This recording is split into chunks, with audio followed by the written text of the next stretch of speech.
죄라는 것은 보이는 형태가 아니라 그랬습니다. 이런 문제가 해결이 안 되면은 성경이 해석이 애매할 수가 있어요. 그러니까 죄라는 것은 보이는 형태가 문제가 아니라는 거예요. 보이는 형태는 착한 일을 할 수 있는데 그 마음의 지향, 의도, 방향, 목표, 내용은 우리가 원망하고 불평하고 핑계하고 이건 죄라는 거예요. 그래서 우리는 하나님은 보이는 형태를 보는 게 아니라 우리의 중심을 본다 그런 거예요. 우리의 마음을 보신 줄로 믿습니다. 지금 본문의 배경은 계속해서 말씀했던 것처럼 우상의 그 제물이 바쳐지면은 고기가 온전히 드려지는 거예요. 결핍이 죄라 그랬어요. 그러니까 여러분들이 예배 시간을 온전히 지키는 거예요. 헌금도 온전히 하는 거예요. 결핍이 죄니까. 그러니까 동물을 드리면 온전히 드리는 거예요. 흠없는 걸 통째로 드린다는 거죠. 그러면 그 제사장들이 그걸 다 못 먹으니까 이제 시중에 파는 거예요. 그러면 시중에 팔아. 그러면은 사 먹는 사람은 그것이 우상의 제물위에서 올려진지 안 올려진지 모를 수 있잖아요. 모르고 먹는 거예요. 왜? 그 중에는 또 제물에 안 올려진 저희 고기도 있으니까. 그리고 먹는다는 것은 이 본문의 뉘앙스는 뭐냐면은 이제 믿음으로 말미암아 바울 같은 경우는 우상은 원래 없는 거니까 먹어도 된다 그러는 거예요. 그리고 또 유대인들 같은 경우는 절대로 우상의 제물은 먹어도 안 된다 이런 의도를 가지고 있었습니다. 그러나 우상의 제단은 또 틀리잖아요. 우상의 제단에 가서 음식을 먹는 것과 시장에서 파는 것을 먹는 것과 의도와 지향성, 내용과 목표는 똑같아요. 틀리잖아요. 왜? 시장에 파는 것은 이미 받쳐졌다가 파는 거기 때문에 모르고 사올 수도 있다는 거죠. 그러나 제단에 가서 먹는다는 것은 내가 의도적으로 거기에 참여한 자이기 때문에 지난주에 제단에 가서 떡을 먹고 잔을 마시는 자는 성찬과 비교해서 귀신의 잔에, 귀신의 식탁에 참여하는 것이다. 오늘 본문은 우상의 제물에 대하여 어떤 사람은 알 수도 있고 어떤 사람은 모를 수도 있고 또 어떤 사람은 이것은 먹어도 안 된 사람이 있을 수 있고 어떤 사람은 원래 우상이 없으니까 먹어도 된다는 이런 이제 사람이 있었다는 것입니다. 그래서 이제 그런 먹는 문제를 가지고 오늘 본문에 논쟁이 있는 거예요. 근데 제가 조금 전에도 얘기했던 것처럼 죄라는 것은 여러분 발생하는 어떤 형태의 문제가 아니라 그랬잖아요. 특히 교회에서는 어떤 문제가 발생하면은 발생하는 그 문제가 아니에요. 그 문제를 어떻게 내가 감당하고 해석하고 하나님 앞에 영광이 되느냐에 문제 있는 줄로 믿습니다. 중요하잖아요.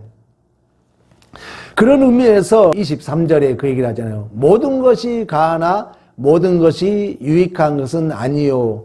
모든 것이 가하나 모든 것이 덕을 세우는 것이 아니라는 것입니다. 그러니까 이럴 수도 있고 저럴 수도 있다는 거예요. 선택의 문제가 있다는 거예요. 근데 하나님을 모르는 자들은 우상 숭배에서 말씀했던 것처럼 금송아지를 만들어 놓고 우리를 인도할 신을 만들자고 말씀했던 것처럼 우상 숭배는 모든 근거의 그 주체가 누구라 했어요? 내 자신이라 그랬잖아요. 내 탐욕을 채우기 위하여 피조 세계에 하나님이 아닌 것에게 신적 권위와 신적 하나의 능력을 부여해서 자기의 탐욕을 채우는 게 우상 숭배잖아요. 그래서 탐욕은 우상 숭배라고 얘기했던 것처럼. 그러니까 오늘 본문에 이럴 수도 있고 저럴 수도 있는데 23절 하반절에 뭐라고 합니까? 모든 것이 덕을 세우는 것은 아니니 24절 누구든지 자기 유익을 구하지 말고 남의 유익을 구하라 얘기하는 거예요. 우리 인간의 제일 된 목적은 먹든지 마시든지 하나님 앞에 영광이 돼야 되고 그 의도와 지향성이 누굴 이해하느냐는 얘기예요. 누굴 이해하느냐. 어떤 일을 하든지 마찬가지입니다. 교회는. 그러면서 25절부터 30절까지는 그런 얘기 나오고, 자, 우상은 없으므로 무릇 시장에서 파는 것은 양심을 위하여 묻지 말고 먹으라. 이는 땅과 거기 충만한 것이 주의 것입니다. 모든 게 주의 것이라는 거예요. 사실 이 말은 엄밀히 말하면 우상은 사실 진짜 신이 아니라는 거예요. 인간이 만들어놓은 가짜 신이라는 거예요. 그러니까 진짜 유일신 우리는 하나님밖에 없는 게 엄밀히 말하면. 그런 의미에서 계속해서 26절. 이 땅에 거기 충만한 것이 주의 것임이라. 불신자 중 누가 너희를 청할 때 너희가 가고자 하거든 너희 앞에 차려놓은 것은 무엇이든지 양심을 위하여 묻지 말고 먹으라. 네가 말한 양심은 너희 것이 아니요 남의 것이니 어찌하여 내 자유가 남의 양심으로 말미암아 판단받으리요. 만일 네가 감사함으로 참여하면 어찌하여 네가 감사하는 것에 대하여 비방을 받으리요. 그러니까 예를 들어서 여러분 생각해봐요. 불신자가 지금 초청했다는 거예요. 근데 이 불신자는 우상에 대해서 자세히 알아요, 모르잖아요. 우리가 가지고 있는 신앙을 가지고 있지 않잖아요. 자, 그런 자들이 식사를 이제 초대했다는 거예요. 근데 여러분들이 가가지고 그 사람의 그 불신자가 식사를 나에게 초대했다는 것은 얼마나 선한 마음입니까? 선한 마음을 가지고 식사를 초대했다는 거예요. 그러면 감사함으로 가면 어찌 비방을 받으리요? 모든 것이 하나님에게 주셨는데 그걸 가지고 와서 굳이 오늘 본문의 뉘앙스가 그래요. 예전에도 한번 그런 얘기를 했던 것처럼 야 이거 어디서 사왔냐? 이거 혹시 우상의 제물에서 바친 거 아니냐? 이렇게 묻지 말아요. 쉽게 말하면. 왜? 그 사람의 양심을 위해서. 또 역설은 우리가 이미 반복된 내용입니다만은 누가 믿음이 약해가지고 우상의 제물을 먹으면 안 된다. 아, 그 우상에서 그 가져온 제물인데요. 그거 먹으면 안 되는데요. 그렇다면은 너의 권리와 너의 자유를 포기하라는 거예요. 그래서 사도 바울은 뭐라 했어요? 내가 이 고기를 먹음으로 혹시라도 원래는 먹어도 되는데 왜? 원래 우상은 없으니까. 원래 참신은 하나님밖에 없으니까. 인간이 만들었잖아요. 인간이 우상이라는 것은 피조 세계의 권위를 부여해, 신적 권위, 종교적인 권위와 능력을 부여해서 내가 빌고 정성을 바쳐가지고 내 탐욕을 채우는 게 우상 숭배잖아요. 그건 사실 가짜이기 때문에 바울의 믿음 정도는 먹어도 된다는 거예요. 그러나 그 의도와 지향성이 믿음이 약한 자의 양심이 상할 것 같으면 자기 권리를 포기하기 위해 나는 일평생 고기를 먹지 않겠다 이런 얘기를 했다는 거예요. 어떤 지식을 알고 있어요. 여러분들이 신앙생활에 있어서 어떤 정보를 알고 있어요. 그 말이 옳아. 그리고 그 말에 대하여 여러분들이 권리가 있을 수 있어. 또 그 말에 대해서 여러분들은 자유를 누릴 수가 있어. 바울처럼. 예를 들면 진리할지 진리가 너희를 자유케 한다. 그 하나님을 아는 자로서 분별과 선택과 감당할 수 있는 실력이 나에 있다는 거예요. 그러니까 나는 먹어도 된다는 거예요. 근데 그렇지 못한 자가 있다는 거예요. 우리 주위에는. 교회 안에도 마찬가지입니다. 그때는 내 자유와 내 권리를 이웃을 살리기 위하여 오늘 본문에 덕이 되게 하라잖아요. 하나님의 영광을 위하여 기꺼이 내가 내 자신의 자유와 권리를 포기할 수 있어야 되는 줄로 믿습니다. 그래서 31절에 그 얘기를 하잖아요. 그런즉 너희가 먹든지 마시든지 무엇을 하든지 하나님의 영광을 위해서 해라. 영광을 위해서 한다는 말은 뭔 말이라 그랬어요? 영광을 위해서 한다.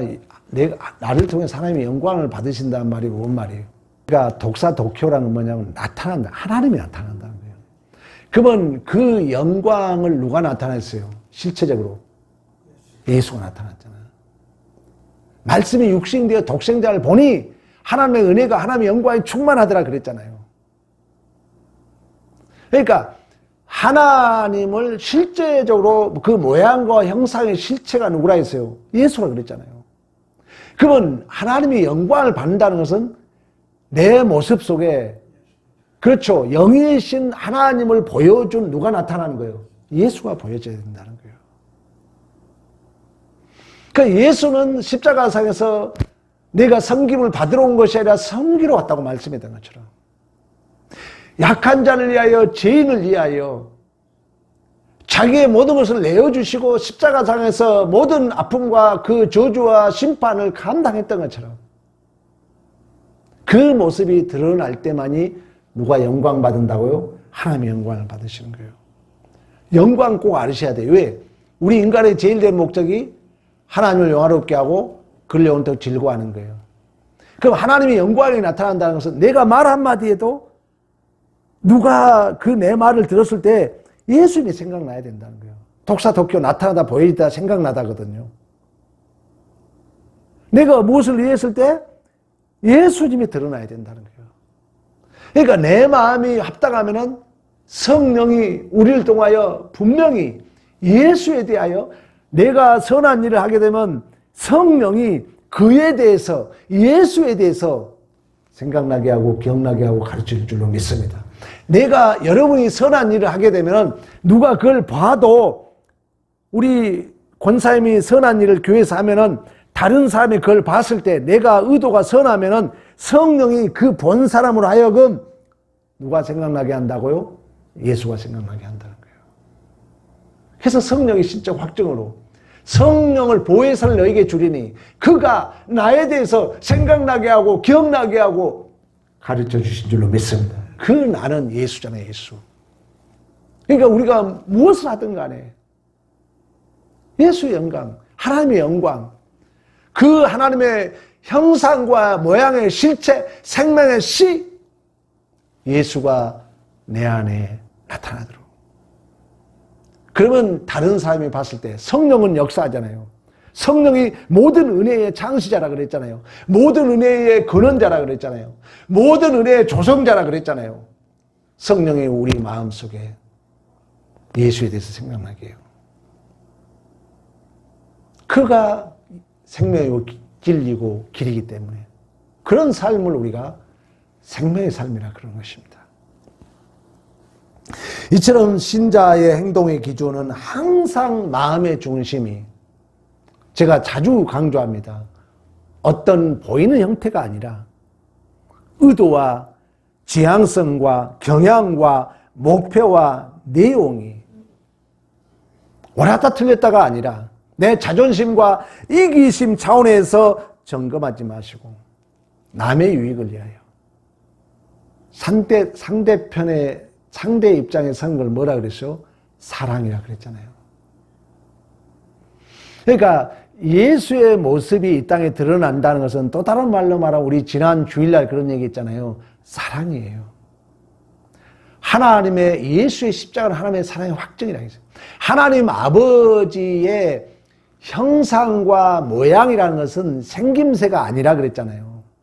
생김새라면은 성부, 성자, 성령의 삼위일체가 이루어질 수 있어요, 없어요? 없잖아요. 어떻게 셋이가 생김새가 똑같습니까? 그래서 삼위일체를 공부함에 있어서 제일 먼저 뭘 배운다 했어요? 하나님의 속성을 배우는 거예요. 하나님의 속성, 하나님의 성품, 하나님의 하나님 되심,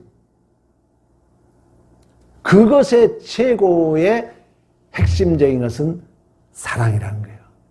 사랑은 우리 고린도전서 13장에 배웠잖아요.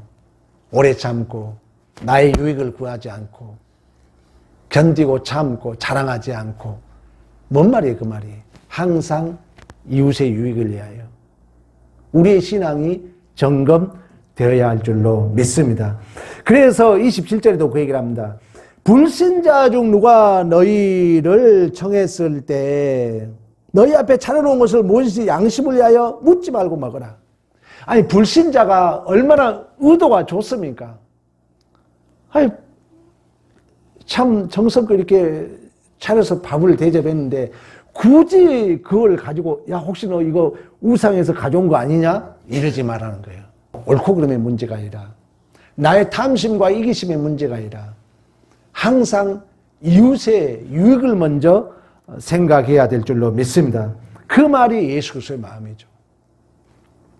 우리가 성찬식 할 때마다 그런 얘기를 했던 것처럼 그런 의미에서 우리는 좋은 말 할 때, 좋은 일 할 때, 우리 가장 실수 많이 하는 게 그거잖아요. 좋은 말 할 때, 좋은 일 할 때, 좋은 말 할 때 우리가 실수를 많이 해요. 좋은 말 할 때 하나님 앞에 영광이 되도록, 아직 연약한 자가 있고 또 그런 지식에 대해서 아직 모르는 자들이 있기 때문에 서로 용서하고 서로 기다려주는 마음을 가져야 할 줄로 믿습니다. 하나님 나라는 우리가 알고 있잖아요. 어린아이 같은 자. 하나님 나라는 소자. 하나님 나라는 지극히 작은 자. 하나님 나라는 길을 잃은 자. 하나님 나라는 죄를 범한 형제를 중요시 여긴다 그래요. 그렇다 해서 우리가 죄를 지으라는 얘기가 아니라 하나님은 의인을 찾으러 왔던 게 아니라 죄인을 찾으러 왔던 것처럼. 그렇기 때문에 우리는 교회 안에서 좋은 일 할 때, 좋은 말 할 때 그런 소자, 그런 연약한 자, 그리고 어린아이 같은 자, 길 잃어버린 자 같은 자들을 심판하고 정죄하지 말고 용서하고 은혜로 베풀기를 성경으로 우리에게 말씀해 주고 있다는 것입니다. 그래서 마태복음 25장에 가면은 주님께 하는 것은 지극히 작은 자에게 한 것이 주님께 하는 것인 줄로 믿습니다. 그런 의미에서 오늘 본문에 결국 31절에 그 얘기를 하는 거예요. 그런즉 너희가 먹든지 마시든지 무엇을 하든지 하나님에게 영광을 위해서 해라. 그러면서 32절에 뭐라 합니까? 하나님의 교회에 거치는 자가 되지 말라. 많은 유익을 구하여 그들로 구원을 받게 해라. 그 말은 뭡니까? 여러분, 이 본문을 자세히 보면 그렇잖아요. 우리가 어떤 임무를 감당할 때, 또 어떤 책임을 감당할 때 기계적으로 단번에 해결하라는 뜻이 아니라는 거예요. 세상 사람들과 우리가 똑같은 현실 속에서 하나님의 자녀라는 것은 항상 그 거룩함이라는 것은 세상 사람과 구별됐잖아요. 근데 구별됐을 때 여러분들이 꼭 기억해야 돼요.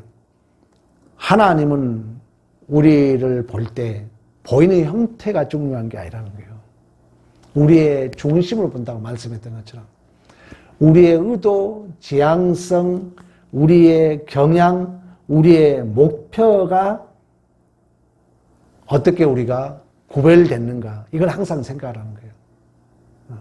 여러분이 무슨 일을 할 때든지 마찬가지예요. 지금 예배를 드릴 때도 마찬가지고 항상 여러분들이 생각해야 돼요. 내 마음이 지금 어디를 향하고 있는가? 내 마음의 의도가 정말 하나님의 영광을 위함인가?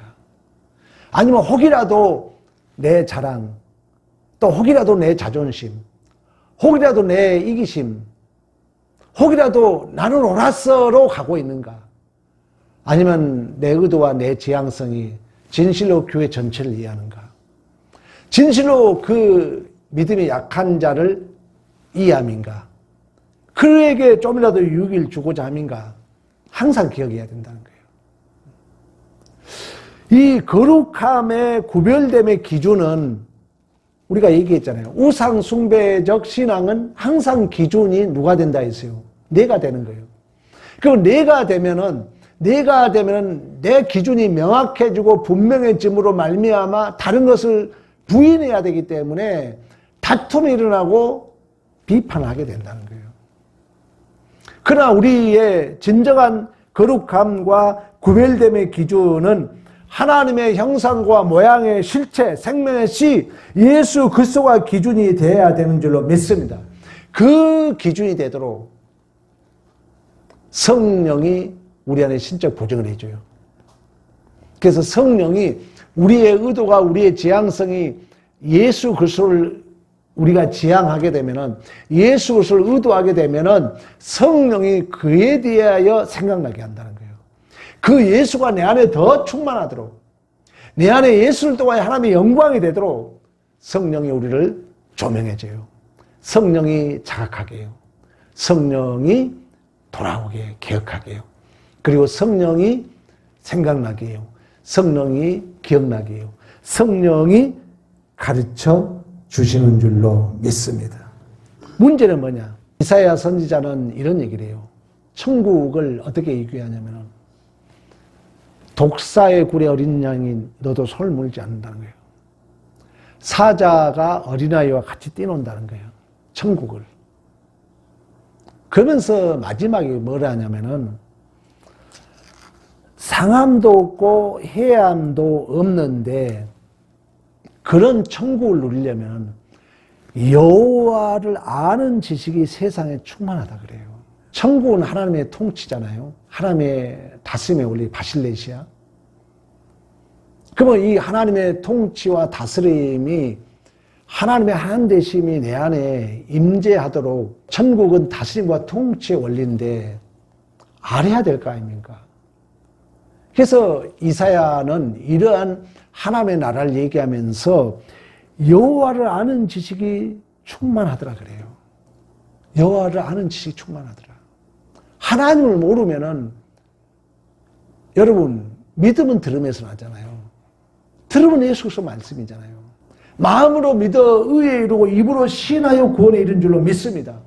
내가 어떻게 구원받았냐를 얘기 못한다면 인간은 언어적 동물이야 그랬잖아요.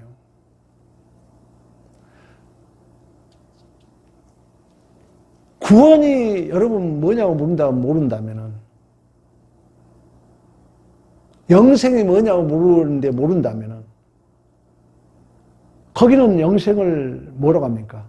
영원히 사는 걸로만 얘기해요. 근데 우리 기독교에서는 내가 길이요 진리요 생명이에요. 영생은 물론 천국은 하나님의 통치 속으로 들어가는 거예요. 근데 영생의 더 큰 중요한 것은 하나님의 자녀다움이잖아요. 생명의 씨가 내 안에 들어와 가지고 구원이라는 것은 단순하게 천국 가는 것만 구원이 아니잖아요. 지금 우리는 구원받은 줄로 믿습니다. 지금 하나님의 백성으로 산다는 건 뭐예요? 하나님의 통치를 받고 있는 거예요. 너가 그러면 하나님의 통치를 받고 있는 증거가 뭐냐고 묻는다면 뭐라 할 거예요? 내가 하나님의 구원받은 자녀의 증거가 뭐냐고 묻는다면 여러분 뭐라 할 거냐고요? 내가 그 진짜 자녀이신 예수의 씨가 내 안에 들어와 있기 때문에 나가 누구 닮은 거예요? 예수 닮은 거예요. 그래서 우리는 원수를 용서할 수 있고 내가 먼저 손 내밀 수 있고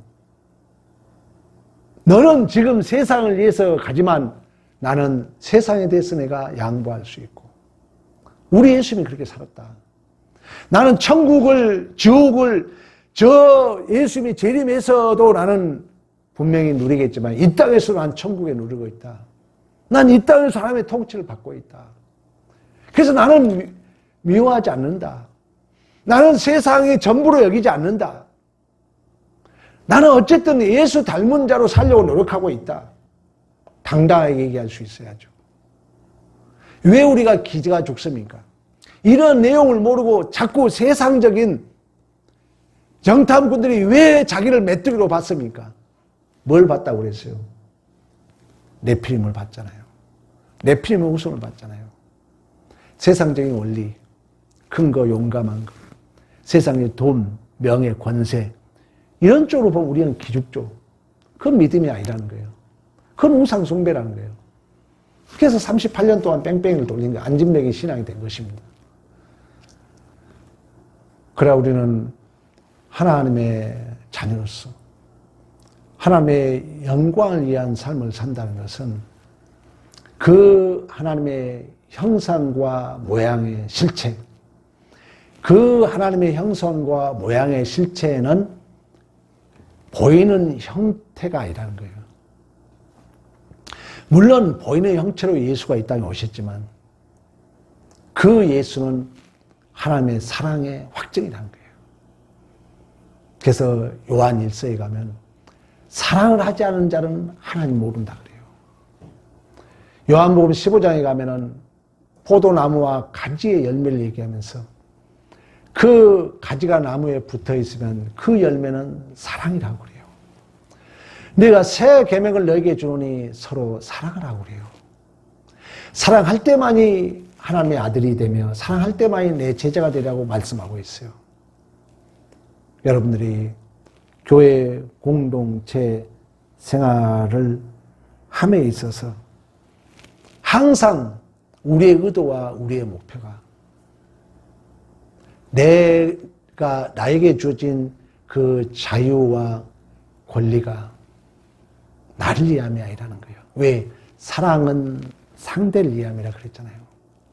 우리 예수님이 하나님의 사랑의 확증으로 십자가상에서 모든 걸 내어줬던 것처럼 여러분들의 삶이 바뀌어야 돼요. 항상 형태가 아니라는 거예요. 내 의도. 여러분들이 뭔 말할 때마다 내 지금 의도와 지향성이 누굴 위함이지? 정말 하나님의 영광을 위함인가? 우리 교회를 위함인가? 이걸 두드려가면서 살아가는 거예요. 그러면 이제 성령이 딱 개입을 해요. 성령이 도와줘요. 그러나 내가 옳고 내 자존심, 내 욕심, 내가 옳음을 증명하고 내 자랑으로 가면은 성령이 개입을 하잖아요. 그러면 그 열매가 뭐냐면 다툼이 일어나요. 분쟁이 일어나요. 너는 틀렸다로 하기 때문에 비판이 나와요. 그렇지 않다는 거예요. 오늘 본문에 여러분 오직 먹든지 마시든지 하나님의 영광을 이라고 말씀했던 것처럼 그 영광은 하나님이 나타난 것입니다. 그 하나님의 나타남의 최고의 하나님 되심의 그 성품은 사랑입니다. 우리 고린도전서 13장 사랑 한번 읽고 마치겠습니다. 13장 1절 내가 사람의 방언과 천사의 말을 할지라도 사랑이 없으면 소리나는 구리와 울리는 꽹과리가 되고 내가 예언하는 능력이 있어 모든 비밀과 모든 지식을 알고 또 산을 옮길 만한 모든 믿음이 있을지라도 사랑이 없으면 내가 아무것도 아니요 내가 내게 있는 모든 것으로 구제하고 또 내 몸을 불살게 내어줄지라도 사랑이 없으면 내게 아무 유익이 없느니라. 사랑은 오래 참고 사랑은 온유하며 시기하지 아니하며 사랑은 자랑하지 아니하며 교만하지 아니하며 무례 행치 아니하며 자기의 유익을 구하지 아니하며 성내지 아니하며 악한 것을 생각하지 아니하며 불의를 기뻐하지 아니하며 진리와 함께 기뻐하고 모든 것을 참으며 모든 것을 믿으며 모든 것을 바라며 모든 것을 견디느니라. 아멘. 이 사랑을 증언하는 삶보다도 복되고 귀한 일은 없는 줄로 믿습니다. 이러한 믿음의 승리가 있기를 축복합니다.